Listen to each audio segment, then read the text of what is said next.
Ya,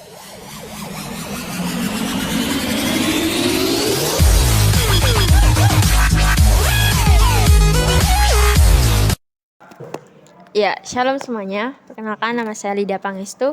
Di sini saya akan mendiskusikan isu-isu mengenai gejala fenomena yang ada di Indonesia. Nah, di sini saya akan mengangkat topik menuju industri Papua. Nah, di sini saya nggak sendirian, saya bersama teman saya yaitu Bagus Aditya dan Yuswa Bayu Kusuma. Nah, di sini tuh ekspektasi adalah pengambilan secara semena-mena. Nah, menurut Bagus, ekspektasi di hutan Papua ini kayak gimana? Jadi menurut sumber yang saya baca, eksploitasi hutan di Papua itu adalah sebuah pengambilan ataupun menyalahgunakan SDA dengan sewenang-wenang dan tidak ada tanggung jawab. Nah, menurut Bagus, apa sih dampaknya terhadap eksploitasi itu kepada masyarakat Papua? Jadi itu eksploitasi itu berdampak yang mana SDA yang pertama SDA bisa rusak, habis itu yang kedua flora dan fauna yang ada di sana itu bisa punah karena dengan adanya eksploitasi itu dia itu nggak ada tempat tinggal lagi untuk dia di sana. Nah, kita udah tahu apa itu eksploitasi.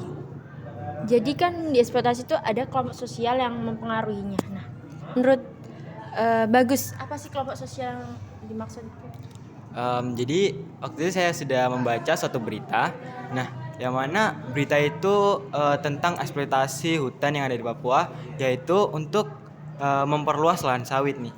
Nah, jadi itu dia itu sengaja membakar hutan itu untuk memperluas lahan sawit. Nah, sedangkan hutan tersebut itu yang ada di sana itu adalah tempat tinggal masyarakat kelompok suku Mandubu dan Malin, yang mana dia itu berdampak kepada mereka. Nah, contoh nih misal hutan itu dibakar. Nah, ya pasti dong dia itu nggak ada tempat tinggal karena kan dia tinggalnya di situ. Itu sih sekian. Nah, jadi tuh setiap faktor dan penyebab itu ada kan dari kelompok Mandubo dan Malik. Malik. Ya. Itu faktornya apa? Faktor penyebabnya? Kalau faktor penyebabnya nih ya, mungkin dari pabriknya tersebut ataupun industri sawit, dia itu merasa kurang puas akan dengan hasil yang sudah didapat nih. Habis itu dan juga dia mungkin akan misalnya nih dia itu mengeksploitasi lebih banyak lagi, mungkin dengan di situ dia itu bisa memperluas dan mendapatkan keuntungan yang lebih besar lagi. Lalu kita udah tahu faktor penyebabnya. Lalu bagaimana caranya bisa menanggulangi atau solusi konkret nyata lah istilahnya untuk membantu kelompok sosial itu agar tidak terus begitu.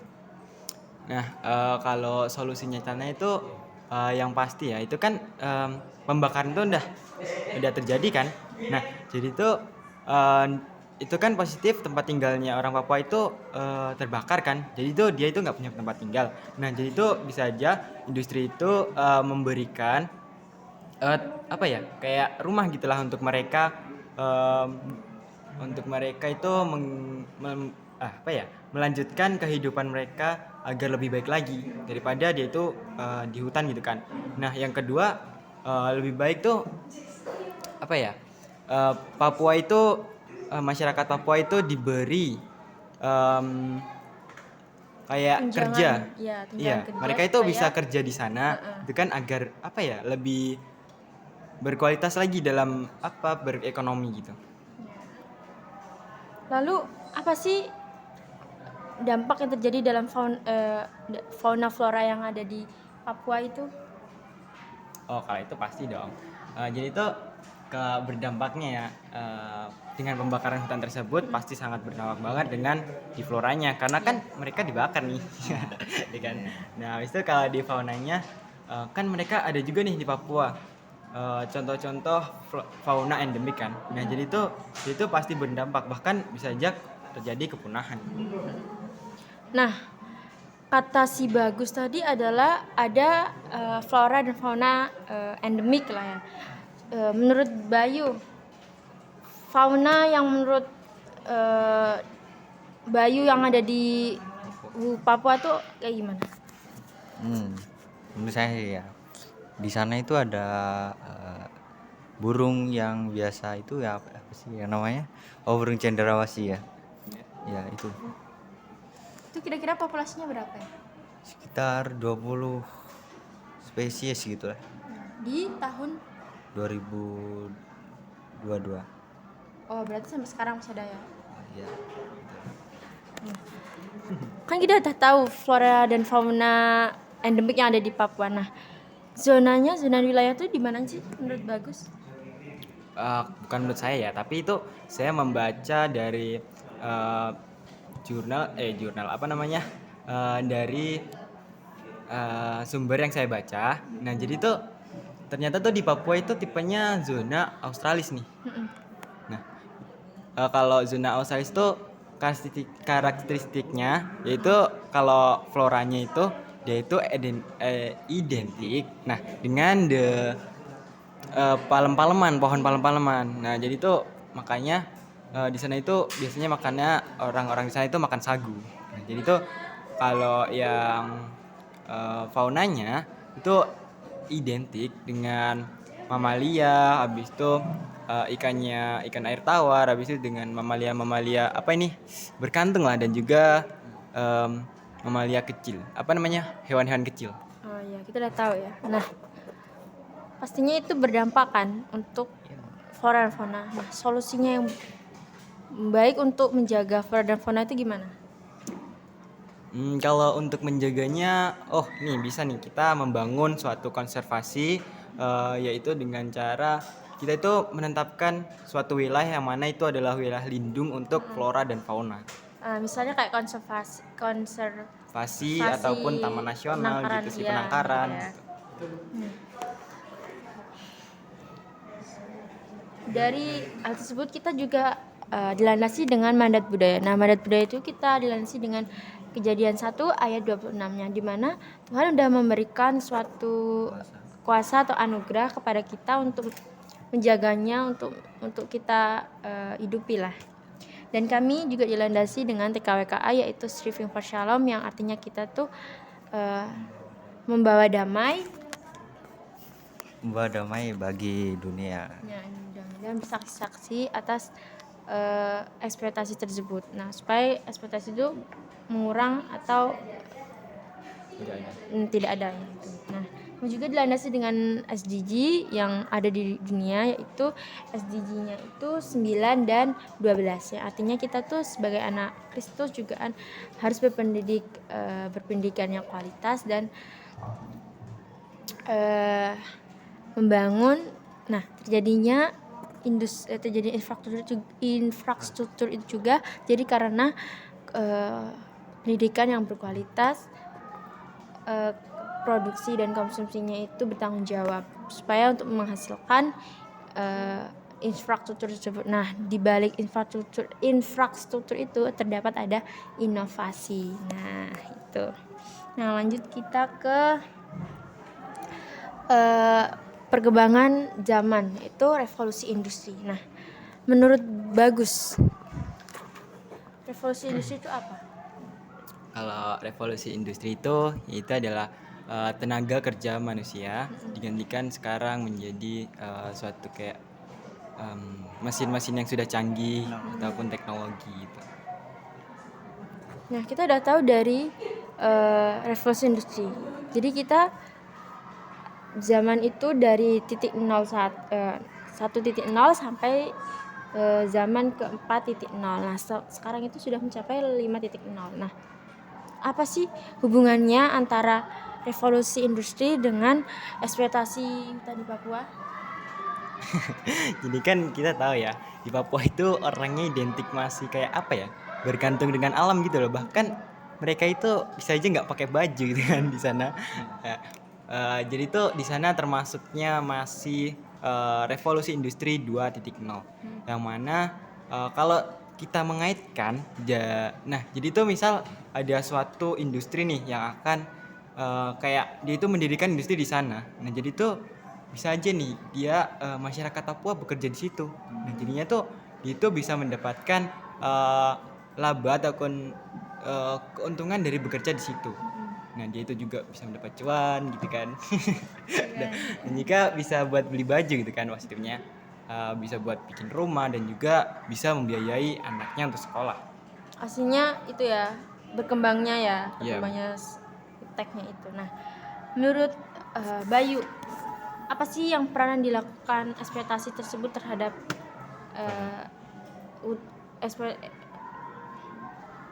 peranan yang terjadi di revolusi tersebut kepada eksploitasi alam? Peranannya itu banyak sih, cuman yang paling salah satunya tuh dia mempercepat eksploitasi alam tersebut, kayak suatu teknologi yang mulai canggih di Iya, revolusi industri ya jadi mempercepat. lebih modern Iya, lah ya lebih istilahnya. modern. Nah, menurut Bagus itu mestinya ada faktor penghambatnya lah ya. Positif. Apa itu maksudnya? Kalau faktor penghambatnya nih, dari apa dulu nih? Faktor penghambat apa nih? Ya pastinya faktor penghambat revolusi industri ini ke eksploitasi dong. Oh, jadi itu misal nih, ada suatu kayak perusahaan dia itu ingin mengeksploitasi alam. Nah, dia kan butuh kayak alat-alat kan. Nah, itu kalau misalnya alat-alatnya itu sedikit ya pastinya apa ya? Sangat menghambat dong. Kalau banyak baru dia itu bisa kayak wah sepuasnya dong. Ya langsung kayak wah ini Banyak gitu. untungannya banyak lah ya gitu Ya itu kan. lebih motivasi lebih banyak lagi, bahkan ya keuntungannya dia bisa menjual kayak atau ya banyak lah. Itu faktor Faktor penghambat dong. ya pendukungnya. Oh, faktor pendukung. Kalau faktor pendukung ya dengan teknologi yang canggih ya. Nah, misal nih kalau dulu em, masyarakat Papua itu lebih masih menggunakan kayak dia itu kampak gitu kan. Misalnya menebang pohon dengan menggunakan kampaknya itu satu pohon aja ya kita bayangin dong itu pasti lama lah. Itu kalau misalnya kita itu menggunakan kayak udah teknologi ini yang maju seperti gergaji mesin dan juga bahkan ada nih sekarang yang besar traktor itu untuk memotong pohon kan itu lebih cepat lagi. Itu adalah faktor pendukungnya. Nah, kita udah tahu faktor pendukung dan penghambatnya. Jadi penerapan revolusi ke eksploitasi itu apa? Memakai alat-alat apa? Untuk memakai alatnya itu bisa yang disebutin tadi traktor, terus sama gergaji yang besar itu. Ya, itu. Supaya mempermudah itu eksploitasi ya. Nah, pastinya kalau ada faktor pendukung dan faktor penghambat itu pastinya ada dampak positif dan negatif kan. Bener. Itu apa ya? Apa aja? Kalau dampak positifnya nih, misal dengan adanya dia itu mengeksploitasi tersebut untuk pembangunan industri, ya misalnya apa industri apa gitu kan. Jadinya apa ya di tempat itu tuh lebih maju lagi dengan adanya industri tersebut. Tapi pasti ada juga dampak negatifnya, yang mana jikalau sumber daya alam di sana terus digunakan dan juga apalagi dengan berlebihan dong. Gak mungkin namanya perusahaan itu dengan angka yang sangat kecil, pasti dia itu menggunakan sumber daya alam dengan angka yang besar. Semena-mena lah ya. Iya, dan juga ya itu sangat berpengaruh banget dong. Lalu bagaimana sih cara meningkatkan kualitas kesehatan, karena kan di sana itu sudah ada penebangan secara berlebihan, terus Seperti pembakaran. pembakaran tadi. Ya. Nah, itu kayak gimana menurut Bagus dan Bayu? Kalau menurut saya ya, sebaiknya itu pemerintah itu lebih banyak lagi membangun kayak puskesmas ataupun ya dia itu mengirim lah dokter-dokter yang lebih banyak lagi ya untuk di sana. Nah, itu tuh bisa membantu kesehatan masyarakat untuk lebih terjamin lagi kesehatannya. Itu sih dari saya. Kita kan udah tahu kalau misalnya dengan adanya fasilitas kesehatan itu kita boleh membantu masyarakat Papua. Nah, dalam pendidikannya nih apa menurut Bagus dan Bayu? Kalau pendidikan ya, kalau soal pendidikan itu pasti namanya kalau misalnya nggak ada sekolah ya bisa sih ya. Pasti pendidikan utama itu adalah sekolah. Jadi itu pendidikan pertama itu kan salah bukan sekolah, sebenarnya keluarga sih. Iya. Jadi itu pendidikan kedua baru sekolah. Nah, untuk menjamin pendidikan anak lebih baik lagi itu dengan sekolah kan. Jadinya pemerintah itu bisa membangun sekolah-sekolah yang ada di Papua lebih baik lagi. Nah, misal nih orang tua mereka itu nggak punya uang untuk sekolahin. Nah, dengan adanya revolusi industri tersebut, mereka itu bisa bekerja di situ dan mendapatkan istilahnya cuan lah untuk dia itu bekerja di sana. Bisa juga kan Sehingga, eh, gimana? fasilitas pendidikan tuh bisa dari KIP, Benar. bantuan BOS juga bisa Oh, kan. ya berarti pemerintah harus menerapkan itu dong Iya di sana. dong, supaya berpendidikan di sana juga Lebih baik lagi. maju gitu. Nah, kita udah dari pendidikan kesehatan. Nah, cara untuk meningkatkan pendapatan nasional kita yang dimana pengangguran itu pasti masih ada. Nah, itu bagaimana caranya menurut Bagus dan Bayu? Pengangguran. Kalau untuk pengangguran mungkin ya itu tadi dengan adanya revolusi industri dia itu sebenarnya bisa tuh bekerja di situ kan dengan menjamin tadi contoh misalnya tadi ke pembakaran hutan. Nah, dia itu kan udah bersalah kan pabriknya. Nah, dia itu udah bisa aja itu menjamin dia untuk bekerja di situ. Jadi itu apa ya untuk pengangguran bisa lah berkurang tadi. Nah, kita sudah tahu kalau misal pengangguran itu bisa melalui pendidikan tersebut kan. Benar. Nah, agar alam ini tetap seimbang lah. Itu kayak gimana? Maksudnya kayak kita harus menanam Kembali. pohon itu, menanam secara kembali pohon, dan bagaimana lagi solusi konkretnya? Kalau untuk solusi yang contoh tadi dari berita tadi ya, yang pembakaran hutan, pembakaran hutan dong. Nah, jadi itu pembakar hutan, dia itu bisa menanam kembali hutan tersebut. Nah, juga kalau misalnya kenapa sih dia kan tadi yang masalah sawit tadi kan dia karena ingin memperluaskan. Sebenarnya sebaiknya tuh jangan memperluas. Nah, sebaiknya tuh dia itu lebih baik apa ya menebang aja yang udah tua ataupun Udah tidak yang berbuah gitu gitu kan. Nah, jadi itu lebih baik seperti itu daripada mengekspektasi ataupun apa ya memperluas lagi gitu kan. Supaya tetap terjaga. Terjaga.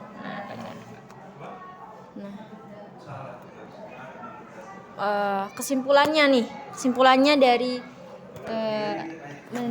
mendiskusikan hal tersebut ya, kami tuh ingin kalau Indonesia ini tetap maju tapi tidak mengurangi suatu kerusakan atau dampak dalam Indonesia ini. Nah, kami ingin sekali Indonesia tuh tetap dalam sumber daya alam ini Tetap terjaga. gitu. Sebenarnya kita itu kalau ingin lebih baik lagi dalam hal itu, yaitu apa ya?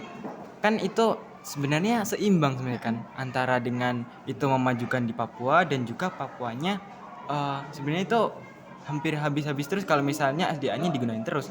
Nah, sebaiknya kalau emang sudah ada industri di sana, itu nggak usah memperluas lagi, yaitu memanfaatkan lahan yang ada dan juga kalau untuk masyarakat Papuanya lebih baik itu dia itu lebih menjaga lagi hutannya dan juga jangan sampai salah paham terhadap industri yang ada di sana. Jadi itu apa ya kayak dua-duanya itu terjaga gitu kan antara memajukan dan juga mempertahankan sumber daya alam yang ada di sana supaya tidak apa ya hancur lah terjadinya hilang gitu kan. Kayak Masih faunanya, terjaga ya floranya. kan. Contoh kayak burung cendrawasih nih udah tadi kan yang disebutin Bayu udah hampir punah gitu kan. Nah, itu aduh sangat disayangkan banget sekali kan. gitu kan. Oke. Sedikit info kalau misalnya Papua itu adalah surganya Indonesia, dimana di sana itu adalah tempat yang paling terjaga alamnya. Tapi ada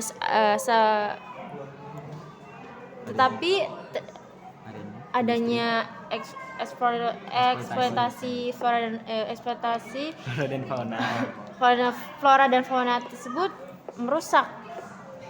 jadinya tuh kesimpulan yang baik itu dalam hal itu agak rumit sebenarnya ya karena apa ya dua-duanya itu kan seimbang sebenarnya kan ya antara dengan sumber daya alamnya dengan apa SDA yang ada di sana itu banyak sedangkan ya pastilah industri itu tertarik untuk apa ya di sana gitu kan kayak membangun industri di sana, tapi kan itu kan juga memajukan masyarakat Papua kan. Nah, dia itu bisa aja bekerja di situ, membangun rumah. Ya masa iya sih ya, kan kita tahu sendiri kan Papua kayak gitu. Untuk Orangnya. keberlanjutan. Iya, untuk keberlanjutan ke depannya gitu kan. Ya, kalau untuk sekarang mungkin Papua ya masih identik dengan ketergantungan alam. ketergantungan alam. Masa ya nggak pakai baju juga itu sangat unik. Tapi ya emang itu tradisi mereka sih yang unik. Unik. Nah, kita udah sampai ke penghujung podcast kami. Nah, kami berterima kasih kepada teman-teman atau Bapak Ibu yang sudah menonton podcast kami ya. Nah, dasarnya kami juga masih terbatas pengetahuannya dan kami juga mohon maaf jika ada kesalah kata, mohon dimaklumi. Nah, di sini kami sudah mendiskusikan sedikit tentang eksploitasi yang ada di Papua ya. Mungkin kami tuh terbata-bata kan karena kami Belum terbiasa. terbiasa. Nah ya, Itu masih kayak kasar-kasar gitu Kasarnya, katanya. ya Mesti AIAO perlu gitu. dilatih lagi ya. Nah, Ya, mungkin ya pesan dari saya itu apa ya? Kami akan berusaha untuk lebih baik lagi ke depannya dan terima kasih untuk guru telah memberikan tugas yang sangat unik ini yang mana podcast ini tuh membantu kami untuk lebih baik lagi dalam berbicara Berpikir dan kritis berpikir juga. kritis gitu kan, lebih Sabar cepat lagi. sabar gitu kan. Jadi ya terima kasih kepada guru-guru semuanya. ya. Oke, sampai sini dulu ya Bapak Ibu dan teman-teman sekalian. Kami mau Ini. pamit. Sampai jumpa ke next Sumatif selanjutnya. Bye bye. Bye. Shalom.